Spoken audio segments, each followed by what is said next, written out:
قتلنا المسيح عيسى ابن مريم رسول الله.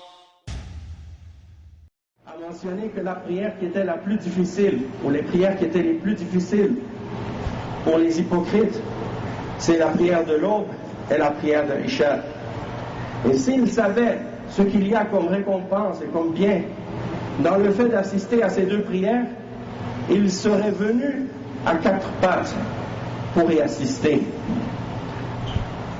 Et donc, la prière de Fajr est très importante, et les Sahaba, ils se basaient même sur la prière de Fajr pour distinguer entre les gens et pour mettre les hommes dans la balance. Et s'ils voyaient quelqu'un qui ne venait pas à la prière de l'aube et à la prière d'Aïcha, ils pensaient du mal de lui. Et donc ça fait partie des caractéristiques et des mérites de la prière de Fajr et de ceux qui prient le Fajr. Et donc, celui qui se détourne de cet appel et de cette prière, qu'est-ce qu'il va dire à son Seigneur? Est-ce qu'il est satisfait d'être devenu le prisonnier du shaitan et de sa passion? Surtout que le prophète sallallahu alayhi wa sallam a mentionné que celui qui passe toute la nuit à dormir et qui manque même la prière de l'aube, que le diable a uriné dans ses oreilles. Donc ne sait-il pas qu'il y a un danger dans ça?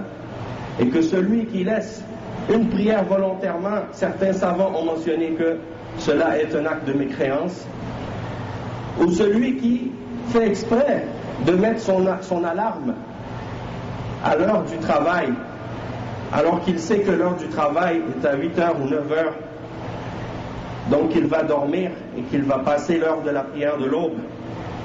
Certains d'entre les ulama ont mentionné à ce sujet que celui qui fait ça, il a quitté la foi.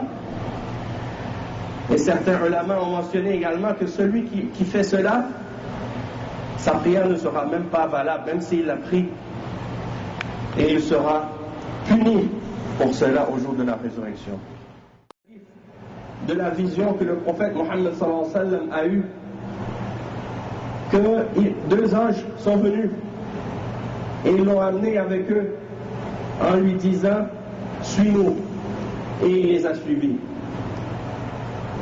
Il est passé près d'un homme et cet homme était allongé et un autre homme se tenait au niveau de sa tête. Approchez-vous. Approchez-vous encore. Barakallahu fikum. Un autre homme se tenait au-dessus de sa tête avec un gros rocher. Et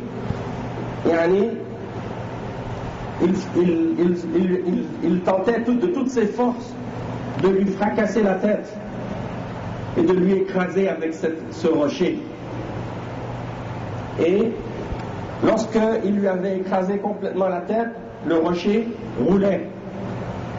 Puis l'homme qui était debout retournait pour aller rechercher ce rocher encore une fois, et au moment où il revenait avec le rocher par-dessus sa tête était redevenue normale, dans sa forme normale.